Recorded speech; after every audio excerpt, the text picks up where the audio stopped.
1000 ரூபா கொடுக்குறதுலாம் ஒரு கணக்காங்க. இலவசமாக 1000 ரூபா கொடுக்குறாங்களாம். 1000 ரூபா கொடுக்குறேன்னு கொடுத்துட்டு 25,000 ரூபாய்க்கு செலவு பண்ணுற அளவுக்கு விலைவாசி இருக்குது. அதை பற்றி யாரும் பேச மாட்டேங்கிறாங்களே. 1000 ரூபா கொடுத்தா போதுமா? 25,000 ரூபாய்க்கு விலைவாசியை கம்மி பண்ணணும். எல்லா பொருளையும் விலைவாசியெல்லாம் கம்மி பண்ணால் தானே இந்த 1000 ரூபாய் வச்சு ஏதாவது பண்ண முடியும். நானும் பார்த்தேன், இது 1000 ரூபா பத்தாதுல, அதான் ரேட்டை ஏற்றிவிட்டேன் அப்படின்ற மாதிரி பேசியிருக்கார் ஒருத்தர். யார் இவர், எப்படி ரேட்டை ஏற்றினாரு தெரிஞ்சுக்கலாம் வாங்க. முன்னாள் அமைச்சர் ராஜேந்திர பாலாஜி அவர்கள். அவர் தான் அண்ணன் வந்தான்னாவே வேறு லெவல் ஐடியாவோட தான் வருவார். 1000 ரூபா வந்து கொடுக்கறது பத்தலைன்னு முடிவாயிடுச்சு.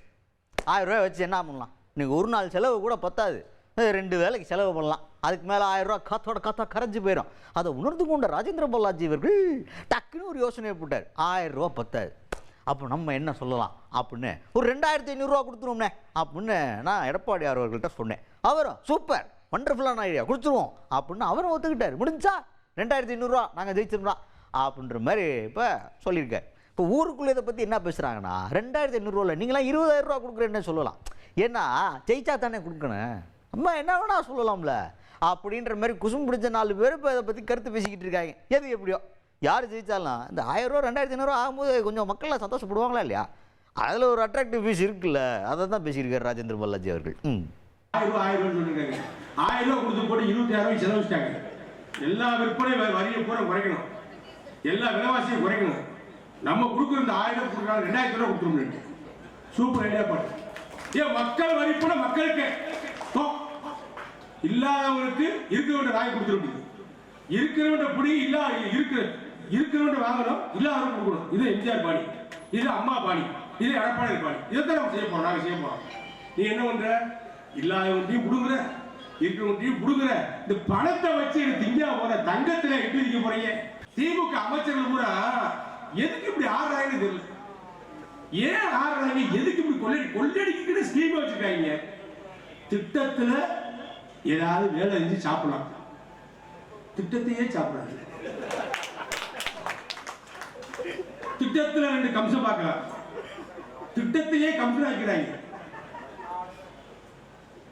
ஒரு கோடி ரூபாய்க்கு வேலை பார்த்தா ஒரு 5% கமிஷன் வாங்கிட்டானா அது கண்டுக்கிற மாட்டாங்க நாட்டு மக்கள், தமிழ்நாட்டு மக்கள். இவன் 5% வேலை செஞ்சு போட்டு 95% அடிச்சுட்டு போயிட்டான். என்ன வேலை செய்யறாங்கன்னா மண்ணை அப்படி சொதறி விட்டு போயிறாங்க. திமுக ஆட்சி எப்ப எல்லாம் வருதோ அப்ப எல்லாம் இந்த கூத்து நடக்கும். பார்த்தீங்களா, 5% கமிஷன் அடித்தாலாம் மக்கள் ஒன்றும் சொல்ல மாட்டாங்க. அதான் தமிழ்நாட்டு மக்கள் ரொம்ப பெருந்தன்மையானவங்க. ஆனால் இவங்க பாருங்கள் அநியாயத்துக்கு கமிஷன் அடிக்கிறாங்க அப்படின்ட்டு. கமிஷன் அடிக்கிறது இல்லையே, நல்ல லெவலில் கமிஷன் அடிக்கிறது, நார லெவலில் கமிஷன் அடிக்கிறது அப்படின்ற மாதிரி பாகுபாடுபடுத்திலாம் பேசுகிறார். அந்த மாதிரி பயங்கரமாக இப்படிலாம் பேசுறதுனால ஊருக்குள்ளே எங்கே பார்த்தாலும் அலை வீசுதான். என்னால் அதிமுக தான் அடுத்து ஆட்சிக்கு வரணுன்ற ஆள், எடப்பாடியார் அலை வீசுகிறது அப்படின்னு பேசியிருக்காரு ராஜேந்திர பாலாஜி. எங்கே போனாலுமே இனிமேல் திமுகவுக்கு நாங்கள் ஓட்டே போட மாட்டோம்ப்பா, திமுக இனிமேல் ஆட்சி பண்ணுற ஒரு இது அந்தஸ்தியை இழந்துட்டாங்க, அதனால இனிமேல் ஸ்ட்ரைட்டாக அதிமுக தான், அடுத்த ஆட்சி அதிமுகவுக்கு தான் அப்படின்னு போகிற இடத்துலலாம் ராஜேந்திர பாலாஜி அண்ணனுக்கு வந்து பயங்கரமாக சொல்லிட்டு இருக்காங்களாம் மக்கள் எல்லாம். இந்த ஆரவாரமெல்லாம் தேர்தல் முடிவின் போது தெரிஞ்சு போயிடும். இந்த பாயிண்டெல்லாம் எடுத்து வச்சுட்டு ஜெயிச்சுட்டாங்கன்னா போட்டு காட்டுறதுக்கு நல்லா இருக்குங்களா? அண்ணே நீங்கள் அன்னைக்கே சொன்னீங்க பாருங்க, சொன்ன மாதிரியே ஜெயிச்சுட்டீங்க வாழ்த்துக்கள் அப்படின்னு போட்டு காட்டுறதுக்கு, ரீவைண்ட் பண்ணி காட்டுறதுக்கு இப்போல்லாம் வீடியோ இருக்குன்றதை மறந்துவிட்டு என்ன வேணா பேசுறது. சரி, இப்போ அண்ணன் என்ன பேசியிருக்காரு அப்படின்றத கேளுங்க.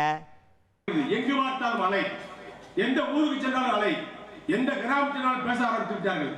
எடப்பாடியார் வருவார், நீங்கள் தான் வருவீர்கள், அண்ணாதிமுக தான் ஆள போகிறது, இனிமேல் உங்களுக்கு தான் வாய்ப்பு, திமுக எந்த காலத்திலுமே வாய்ப்பே கிடையாது, ஆளுகின்ற தகுதியை திமுக இழந்து விட்டது, மக்களை நம்ப வைத்து ஏமாற்றி விட்டது. எடப்பாடியுடைய காலத்திலே, அம்மாவுடைய காலத்திலே, தலைவர் எம்ஜிஆர் காலத்திலே தமிழகம் அமைதி பூங்காவாக இருந்தது, சட்டத்தினுடைய ஆட்சி நடந்தது, காவல்துறையுடைய கைகள் சுதந்திரமாக இருந்தது. ஆகவே அவர்கள் சட்டத்தின் ஆட்சி நடத்தினார்கள். ரவுடிகள் திருத்தப்பட்டார்கள், ரவுடிகள் எல்லாம் ஒடுக்கப்பட்டார்கள். இன்றைக்கு ரவுடிகள் கலாச்சாரம் இருக்கிறது, போதை கலாச்சாரம் இருக்கிறது. எதையாவது காவல்துறையால் கட்டுப்படுத்த முடிகிறதா? முடியவில்லை. காரணம் அவருடைய கைகள் கட்டப்பட்டிருக்கிறது. நேர்மையான காவல்துறை அதிகாரிகள் பந்தாடப்படுகிறார்கள், நல்ல காவல்துறை அதிகாரிகள் தூக்கி அளிக்கப்படுகிறார்கள். ஆகவே வேலை செய்ய பயப்படுகிறார்கள்.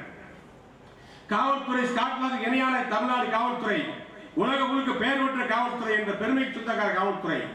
கடலுக்குள் நுழைந்து கூட களவாணிப்பை பிடிக்கக்கூடிய திறமை உள்ள காவல்துறை தமிழ்நாடு காவல்துறை. இன்றைக்கு பேசாமல் நோக்கம், பிடிக்க போனால் எந்த இடத்துக்கு போனாலும் திமுக சேர்ந்தவர்கள் தடுக்கிறார்கள். அவர்கள் என்ன செய்ய முடியும்? அவர்கள் என்ன பண்ண முடியும்? அதுக்கடுத்தது போலீஸ் டிபார்ட்மெண்ட்டுக்கு ஒரு வரப்பிரசாதம். ராஜேந்திர பாலாஜி என்ன சொல்லியிருக்காரு ஒரு புதுசான மேட்ரு. என்ன மேட்ரு அப்படின்னு கேட்குறீங்களா? ஒன்றும் கிடையாது. போலீஸ் டிபார்ட்மெண்ட்டுக்கு புதுசாக நாங்கள் வண்டி வாங்கி தர்றோம், வாகனங்கள் வாங்கி தர்றோம் அப்படின்னு சொல்லியிருக்காரு. ஏன் இதை சொல்கிறாருன்னா, போன தடவை ஆட்சியில் இருக்கும்போது அதிமுக ஆட்சியில் தான் பொது வாகனங்கள்லாம் வாங்கி கொடுத்துருக்காங்க. ஆனால் அதை இப்போ வந்து திமுக மாற்றவே இல்லையா. புதுசாக ஜீப் வாங்கி கொடுத்துருக்கேன், நீங்கள் புதுசாக கட்டடம் கட்டி கொடுத்தோமே, நீங்கள் ஏதாவது கட்டடம் கட்டி கொடுத்தீங்களா அப்படின்ற மாதிரி கணக்கெலாம் கேட்டிருக்காரு. புதுசாக கட்டடம் கட்டினதுக்கப்புறம் மறுக்கா புதுசாக எப்படி கட்டடம் கட்டுவாங்க? புதுசாக வாகனம் வாங்கி கொடுத்ததுக்கப்புறம் அது ரிப்பேர் ஆகலை, நல்லா ஓடிக்கிட்டு இருக்குன்னா அந்த வண்டியை தானே ஓட்டுவான். அப்போ நம்ம வீட்டிலே ஒரு வண்டி வாங்குறான், அதை என்ன அடுத்து வருஷத்துக்கு வருஷமாக மாற்றிக்கிட்டு இருப்பா. வாங்கினோம்னா ஒரு 10 வருஷம் 15 வருஷம் ஓட்டிவிட்டு அப்புறம்ல மாற்றுவான். அப்படி ஒரு வேளை வாங்கினோன்னு அடுத்த வருஷமே வண்டி உட்காந்துருச்சுன்னா வண்டி வாங்கினதுல தான் பிரச்சனை. நம்ம வண்டி வாங்கணுன்றது அர்த்தம் கிடையாது, வண்டி ஏதோ கோளாறான வண்டியை வாங்கி விட்டோன்னு அர்த்தம். இப்போ புதுசாக வண்டி வாங்கி கொடுக்கணுன்றதெல்லாம் இதெல்லாம் ஒரு பாயிண்ட் ஆச்சு அப்படின்ற லெவலுக்கு அண்ணன் பேசின பாயிண்ட்டுக்கு எதிரொலிகள் கேட்டுக்கொண்டிருக்கின்றன.